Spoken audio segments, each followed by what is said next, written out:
Definições e respectivas formas de contabilização. Materiais diretos e indiretos, matérias-primas, materiais secundários, materiais auxiliares, materiais de acondicionamento e embalagem, subprodutos e materiais de consumo.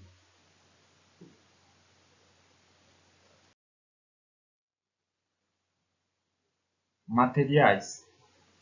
Materiais são objetos utilizados no processo de fabricação, podendo ou não entrar na composição do produto. Material indireto e direto. O material indireto é aquele que não tem relação direta com a produção de fábrica. Ainda assim, ele é extremamente relevante para seu funcionamento. Sua falta pode gerar grandes prejuízos. Deixar de repor esses itens pode causar a interrupção de sua linha de produção. Além disso, o problema costuma gerar atrasos nas entregas para clientes e ainda tem o potencial de prejudicar o cronograma de manutenções preventivas.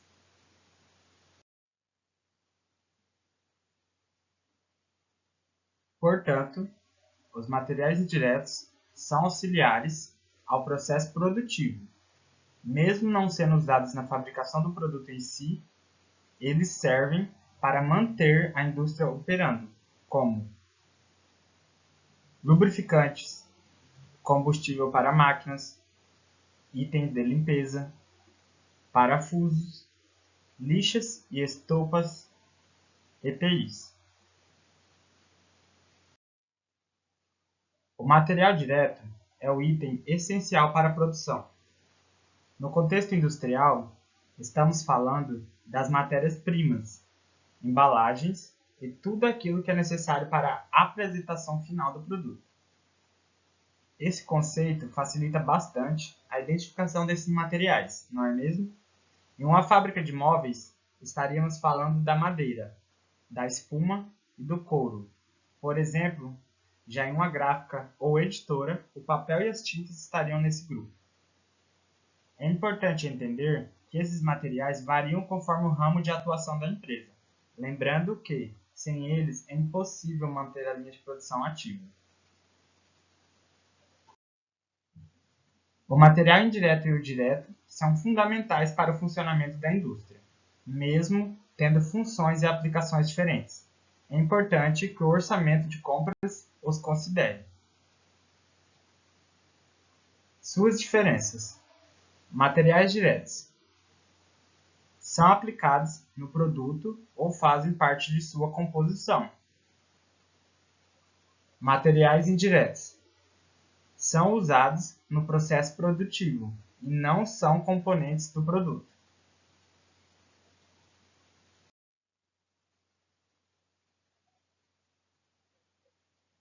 É válido destacar a maneira com que os custos são distribuídos dentro de qualquer negócio. Isso porque o controle do orçamento é imprescindível para o sucesso da indústria.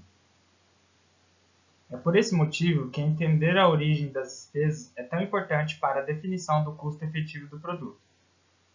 Ou seja, identificar se o gasto tem ligação direta ou indireta com a produção.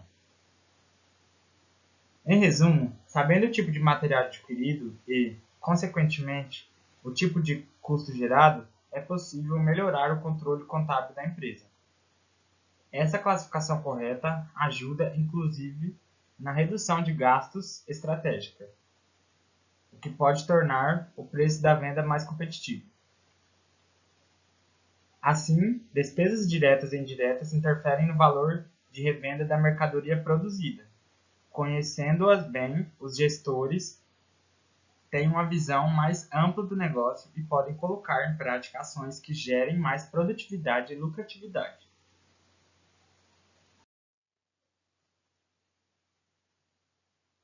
Por representar uma parcela expressiva no orçamento da indústria, a compra de suprimentos não pode ser feita de qualquer maneira. É preciso planejamento e muitas análises para se fazer escolhas seguras e vantajosas. Decidir qual a melhor opção de compra, portanto, depende de uma boa estratégia do responsável pela tarefa. Ele deve ficar atento a tudo que pode gerar economia, sem jamais perder o foco na qualidade daquilo que adquire e, claro, dos fornecedores escolhidos. Nesse sentido, é importante observar algumas questões, como capacidade logística do fornecedor, mix de produtos variado e de qualidade, reputação e credibilidade do parceiro, valor dos itens negociados. Matéria-prima é o principal material que entra na composição do produto final, sofrendo transformação no processo de fabricação. Exemplo: tecidos na fabricação de roupas, madeira na produção de mesas, farinha na fabricação de massas alimentícias. Material secundário: materiais que complementam a matéria-prima na fabricação do produto. São os materiais aplicados na fabricação em menores quantidades que a matéria-prima. Exemplo: botões, zíperes, linha, aviamentos nas roupas em uma indústria de confecções. Já para uma indústria de móveis de madeira, são os pregos, a cola, o verniz. Para a indústria de massas alimentícias, são os ovos, a manteiga, o fermento, o açúcar, sal, etc.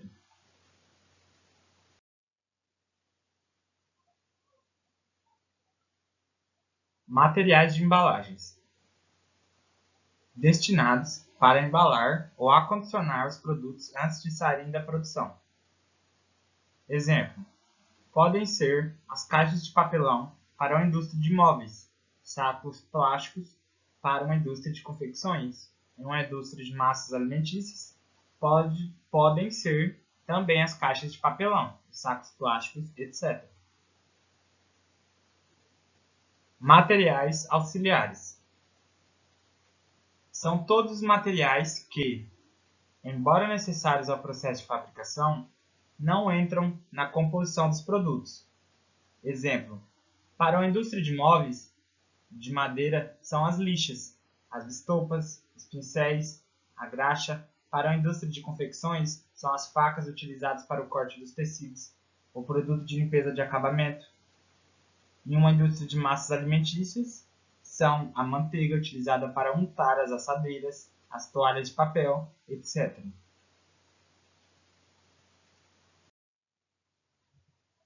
Você poderá encontrar outras denominações para grupos de materiais, como materiais de acessórios, material de acabamento, etc.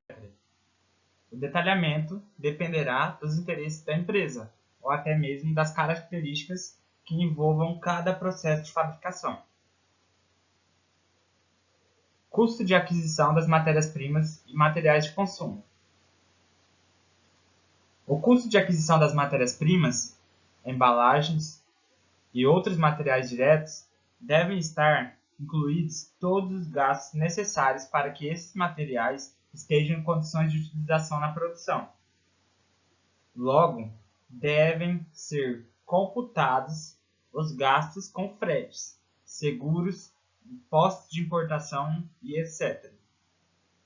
Somente não entrarão na composição do custo de aquisição os impostos recuperáveis. Na atividade industrial, os impostos recuperáveis são o ICMS e IPI.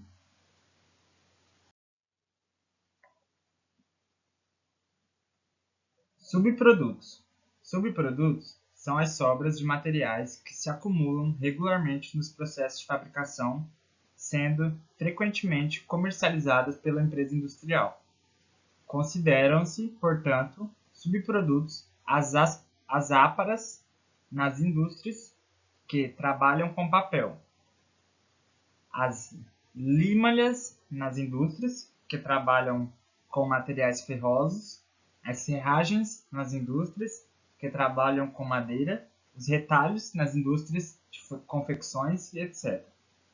As condições necessárias para que as sobras de produção sejam classificadas como subprodutos são a existência regular de cotação de preços e o mercado para sua comercialização. Aos subprodutos não devem ser atribuídos custos de fabricação. Dessa forma, o montante arrecadado com a venda será tratado como recuperação dos custos de fabricação do período. Assim, o montante obtido na venda dos subprodutos será contabilizado a crédito da conta que represente o custo de fabricação do período.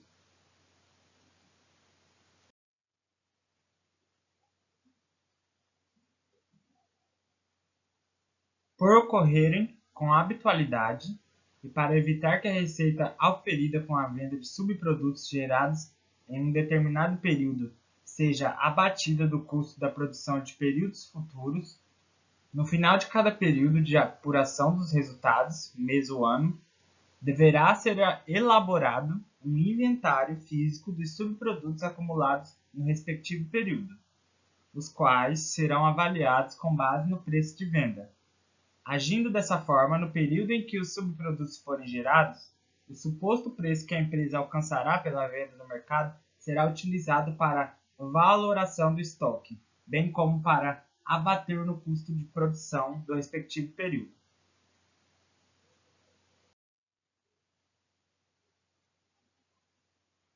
Materiais de consumo. Compreendem os materiais adquiridos para serem consumidos por todas as áreas da empresa industrial.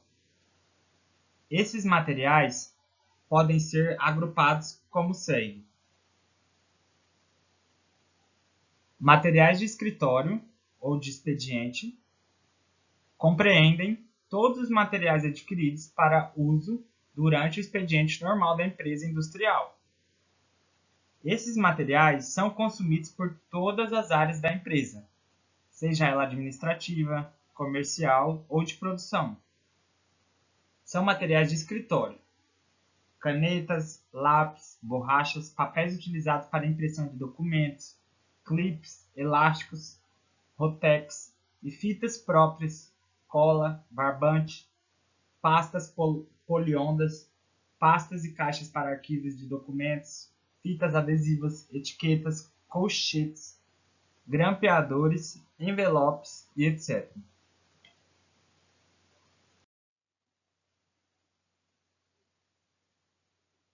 Materiais de informática.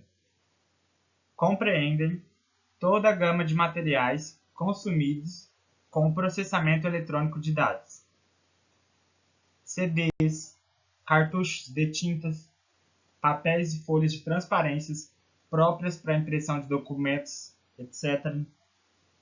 Esses materiais também são consumidos em todas as áreas de atividades da empresa industrial, onde seja utilizado o computador. Materiais de higiene e limpeza. Compreendem os materiais adquiridos para consumo nas diversas áreas da empresa, tanto para a limpeza de móveis e das dependências da empresa, quanto para a higiene do pessoal.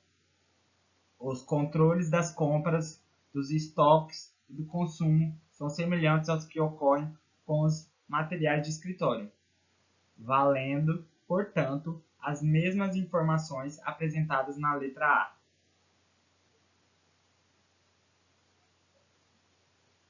Materiais de manutenção. Compreendem os materiais adquiridos para serem consumidos em decorrência da manutenção geral da empresa, em todas as suas áreas. Podem englobar materiais elétricos, hidráulicos, pequenas peças para reposição, óleos, lubrificantes e outras substâncias a serem utilizadas na manutenção de máquinas e equipamentos que integram as imobilizações da empresa industrial.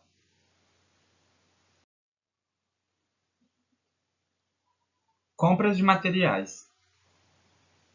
Os materiais adquiridos pela empresa industrial podem se destinar ao uso, à venda, a consumo ou à aplicação nos processos de fabricação.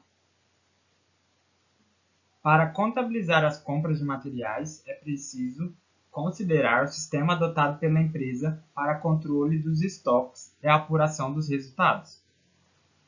Se o sistema adotado for inventário periódico, os materiais adquiridos deverão ser contabilizados em contas de resultado. Se o sistema adotado for inventário permanente, os materiais adquiridos deverão ser contabilizados em contas de estoque.